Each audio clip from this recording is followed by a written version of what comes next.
আলহামদুলিল্লাহ। আল্লাহ বলছেন বান্দা প্রশংসা আমার। চারিদিকের যে কোনো আয়োজন, তুমি যেখানেই তাকাবা আমার কথা যেন তোমার মনে পড়ে যে আমার রব দিয়েছে।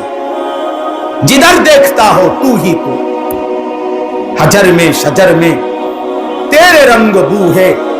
গাছে দেখো, পাথরে দেখো, যেদিকেই দেখো আউলিয়া কেরাম বুজুর্গানে দিন বলতেন আল্লাহ আপনারই রং দেখি, আপনারই গ্রাম শুনি, আপনারই কুদরত দেখি। মামলা সব কার? আল্লাহ, সব আল্লাহ। আলহামদুলিল্লাহ রব্বিল আলামিন। আল্লাহ বলেন আমি শুধু সৃষ্টিকর্তা না, আমি রব। আল্লাহ শুধু সৃষ্টিকর্তা না, রব। রব রব মানে কি?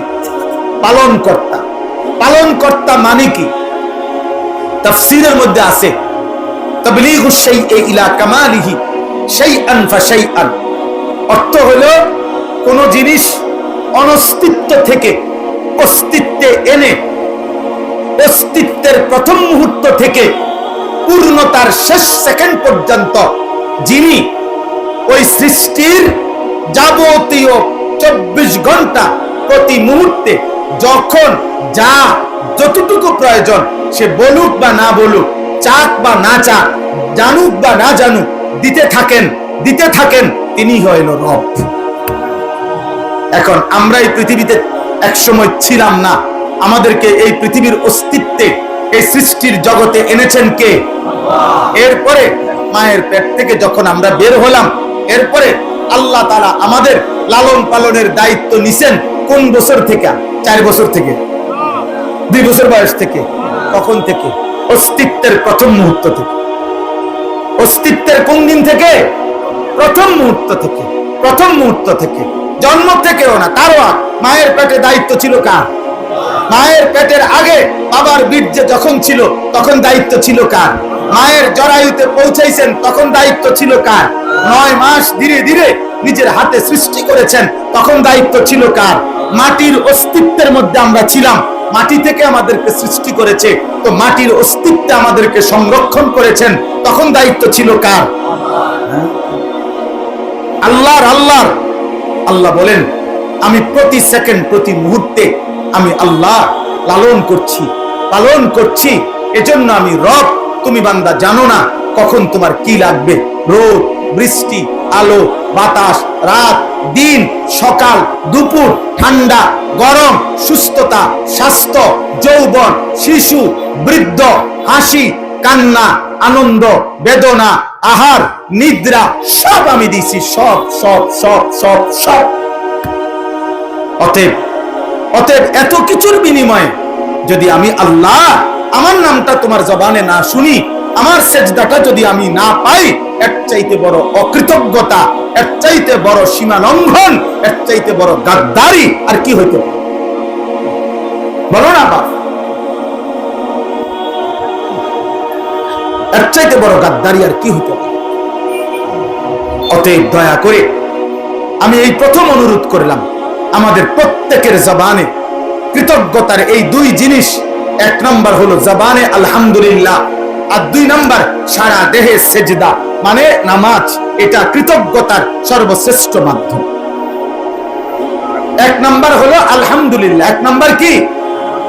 জবানে বলা। জবান আমাদের প্রতি মুহূর্তে বারবার এই জবানে বলা উচিত আলহামদুলিল্লাহ।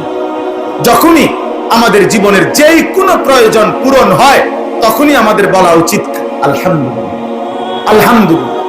প্রতিবার খাবারের পরে বলা উচিত আলহামদুলিল্লাহ।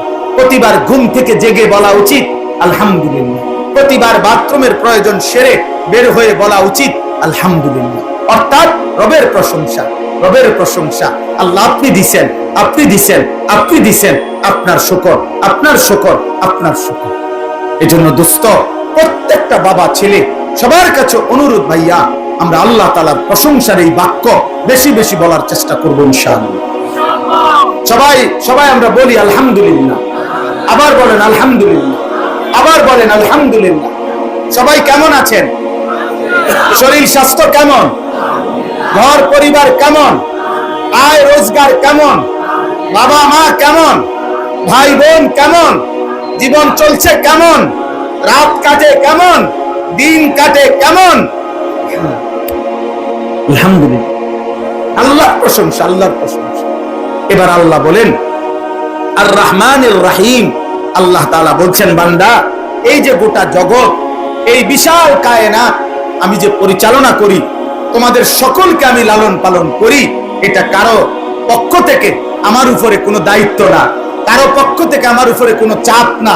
কেউ আমারে বাধ্য করে নাই, আমারে কেউ দায়িত্ব দেয় নাই, কেউ আমারে জবরদস্তি করার মতো অধিকার নাই। আর রহমানির রহিম, আমি ভীষণ দয়ালু, আমি সীমাহীন দয়াবান, আমি অপরিসীম করুণাময়। আমার দয়ায়, আমার মায়ায়, আমার রহমতের দরিয়া থেকে আমি তোমাদেরকে লালন করছি। এবার 3 নম্বরে আল্লাহ তাআলা বললেন, বান্দা এই কথাটা গুরুত্বপূর্ণ। আল্লাহ বলতেছে, বান্দা আমার ভীষণ দয়া তুমি দেখছো, এই যে আমি ডাকলেও খাওয়াই, না ডাকলেও খাওয়াই, সেজদা দিলেও খাওয়াই, সেজদা না দিলেও খাওয়াই, ঈমান আনলেও খাওয়াই, ঈমান না আনলেও খাওয়াই, মুমিন, মুশরিক, মুরতাদ, কাফের, হ্যাঁ, সমস্ত মানুষ, পশু, জন্তু, জানোয়ার, সকলকে আমি আল্লাহ লালন পালন করছি। এটা আমার রহমতের কারণে, এটা আমার রহমতের কারণে। তবে মনে রেখো বান্দা, এইটা মনে কইরা তুমি ভাইবো না যে আমি আর কিছুই বলবো না, বরং যেমনে মন চায় খাইবা, ঘুমাইবা, দুনিয়া ভোগ করবা, রং তামাশা করবা, মনের চাহিদা মতো চলবা, আমি কোনো কিছুর হিসাব নেব না।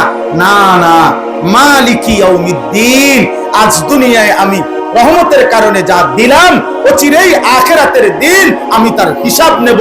আমি বাদশাহ, আমি মালিক, আমি রাজাধিরাজ, আমি জব্বার, আমি কাহ্হার, আমি আজিজ, আমি যুনতিকাম। অতএব তুমি এদিক সেদিক যাইও না, এদিক সেদিক যাইও না বান্দা, তুমি আমার কাছে থাকো, আমার হুকুমে থাকো। আজ দুনিয়ায় রহমতের কারণে আমি যা দিলাম, আগামী দিনে আখিরাতে আমি তা হিসাব নেব।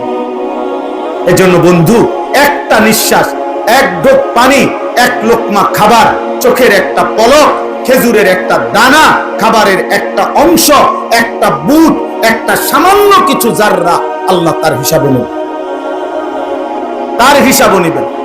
নবীজি সাল্লাল্লাহু আলাইহি সাল্লাম একদিন হযরত ওমরকে 3 দিন ক্ষুধার্ত থাকার পরে ওমর রাদিয়াল্লাহু তাআলা আনহু 2টা খেজুর আর 1 ঢোক পানি পান করছেন। নবীজি বললেন, ওয়াল্লাহি লা তুসআলু আন হাযান নাঈম। ওমর, আল্লাহর কসম, এই নিয়ামত, এই 2টা খেজুর আর 1 ঢোক পানি, এটাও কিয়ামতের দিন তুমি আল্লাহর কাছে জবাবদিহি করতে হবে। আল্লাহর এই নিয়ামতের কি শুকর আদায় করবে? অতএব মালিকি ইয়াউমিদ্দিন। অতএব বন্ধু, আজ আল্লাহ তোমাদের অনেক যুবক, তোমরা ভাবছো কেউ কিছু বলে না, কেউ বাধা দেয় না, আমার মন মতো খাই, ঘুমাই, গুনাহ করছি, নাফরমানি করছি, গান বাজাই, বাদ্য বাজাই, নারী দেখি, ছবি দেখি, মোটরসাইকেলে ঘুরি, অসৎ বন্ধুদের আড্ডায় পড়ে থাকি সারাদিন। তুমি মনে করছো কেউ তোমারে কিছু বলে না? না আব্বা, হাত জোর করে বলি, ওই রব ছাড়বে না। মা ছেড়ে দিছে, বাবা ছেড়ে দিছে, এই সমাজ ছেড়ে দিছে, এই দেশ ছেড়ে দিতে পারে, কিন্তু ওই আসমানওয়ালা মালিক বলছে আমি ছাড়বো না বান্দা, আমার একটা একটা জাররা জাররা নিঃশ্বাসের হিসাবও আমি নেব। অতএব সর্বশেষ কথা হলো ইয়াকা না'বুদু ওয়া ইয়াকা নাস্তাঈন। আল্লাহ তাআলা বলছে, অতএব বান্দা যদি বুঝে থাকো আজ দুনিয়া আমি দিলাম, আগামী দিনে এই দুনিয়ার হিসাব আমি আখিরাতে নেব।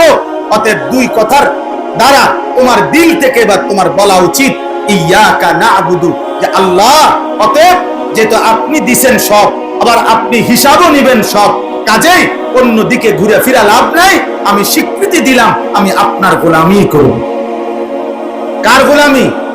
আল্লাহর ইবাদত। তবে ওয়া ইয়াকা নাস্তাঈন, আল্লাহ আপনার হুকুম মানবো, আপনার গোলামি করব। তবে একটা আবদার শুধু, মাওলা আমি একটু সাহায্য প্রার্থনা করি আপনার কাছে, আমি দুর্বল মানুষ, আমারে আপনি সাহায্য করেন, আমারে আল্লাহ আপনি তৌফিক দিয়েন, আমি যেন সেজদা দিতে পারি, আমি যেন গোলামি করতে পারি, আমি যেন গুনাহ ছাড়তে পারি, আমি যেন হালাল পথে চলতে পারি, আমি যেন হারাম বর্জন করতে পারি। এই গুনাহে ভরা দুনিয়াতে আমি আপনার রাজি মর্জির উপরে যেন চলতে পারি। আপনার আমারে সাহায্য করবেন। খোদার কসম, হাদিসে আছে, আল্লাহর নবী বলছেন, আল্লাহ তাআলা বলেন, যদি কোনো বান্দা দিল থেকে এই সূরায়ে ফাতিহার এই দোয়া করতে পারে, চাইতে পারে, তো আল্লাহর ওয়াদা আছে, ওয়ালি আবদি মা সাআলা, আল্লাহ ওয়াদা দিছে আমার বান্দা সূরা ফাতিহার মাধ্যমে যা চাচ্ছে আমি আমার বান্দাকে তাই দিয়ে দেব, তাই দেব। তুমি যদি বাস্তবিকে আমার সাহায্য চাও তো ইবাদতের জন্য, নামাজের জন্য, সেজদার জন্য, বন্দেগীর জন্য, গুনাহ ছাড়বার জন্য, হালাল রোজগারের জন্য আমি তোমারে সাহায্য করব বান্দা। তুমি বলো তুমি দিল থেকে চাও কিনা, বাস্তবিকে চাও কিনা। বাস্তবিক করতে চাইলে, কলব থেকে চাইলে, ইখলাসের সাথে চাইলে আমি আল্লাহ তোমাকে তৌফিক দিয়েই দেব, দিয়েই দেব, দিয়েই দেব। অতএব কিশোর ভাই, যুবক ভাই, শেষ কথা আমার, দোস্ত আমার, বন্ধু আমার, নওজোয়ান সাথী আমার, নষ্ট হইও না বাপ, নষ্ট হইও না। এই পৃথিবী তোমারে মনে রাখবে না রে আব্বা। গুনার পরে আমি শেষ কথা বলি, পাপীকে কোনোদিন মানুষ মানুষ নামে ডাকে না, পাপের নামে ডাকে, পাপের নাম। যে সুদখোর তারে আর মানুষ মানুষ নামে ডাকে না, সুদখোর নামে ডাকে, সুদখোর। মানুষ বলে ঘুষখোরকে মানুষ আর মানুষ বলে না, বলে ঘুষখোর। মদখোরকে মানুষ আর মানুষ বলে না, বলে মদখোর। নেশাখোর, গাঁজাখোর, ফুট্টাখোর, বাবাখোর, ডাইলখোর, ইয়াবাখোর, হারামখোর। এজন্য জুয়ারিকে মানুষ আর মানুষ বলে না, জুয়ারি বলে। জিনাকার ব্যভিচারীকে মানুষ আর মানুষ বলে না, ব্যভিচারী বলে। জেনাকার বলে, লম্পট বলে, চরিত্রহীন বলে। এজন্য পৃথিবীতে একবার যদি কলঙ্কের দাগ লাগা যায়, মানুষ যদি একবার বলে ফেলে তুমি সুদখোর অথবা হারামখোর, তো এই নাম মুছা বড় কঠিন হবে, বড় কঠিন। হতে পারে 100 বছর পরে, 150 বছর পরে তোমার বংশের নাতিরে মানুষ বলবে, লম্বা কথা কইস না, শহরের থেকে চিনি তোর দাদা সুদখোর ছিল, সর। হতে পারে আজকের পাপ তোমার প্রজন্মের 100 বছর পরের জেনারেশনকেও লজ্জিত করে দিবে। অতএব গুনাহ ছাড়ো আব্বা, নজর হেফাজত করো, আখলাক হেফাজত করো। তোমার জন্য তুমি করো, তোমার ভালো তুমি করো। নাফরমানের নাম থাকে না। কোন পাপীকে মানুষ শ্রদ্ধার সাথে, মহব্বতের সাথে উচ্চারণ করে না। আমি তো পরিষ্কার বলি, ফেরাউনের নাম এই পৃথিবীর কোন মানুষ ফেরাউন নামে কোন কুত্তার নামও রাখে না, কুত্তার নাম। নমরুদ নামে কোন কুত্তার নামও রাখে না। আবু জেহেল নামে কোন কুত্তার নামও রাখে না, কুত্তার নাম। কিন্তু আবু বকর নামে কোটি মানুষ আছে, উমর নামে কোটি মানুষ আছে, উসমান নামে কোটি মানুষ আছে, আলী নামে কোটি মানুষ আছে, হাসান নামে কোটি মানুষ আছে, হুসাইন নামে কোটি মানুষ আছে। যে মালিককে রাজি করছে, মালিক বলে আমি জমিন ও আসমানে সর্বত্র তোমার নাম উঁচা করে দেব, উঁচা করে দেব। এজন্য আল্লাহ তাআলা আমাদের সকলকে ঈমান আমলের দৌলত দান করেন।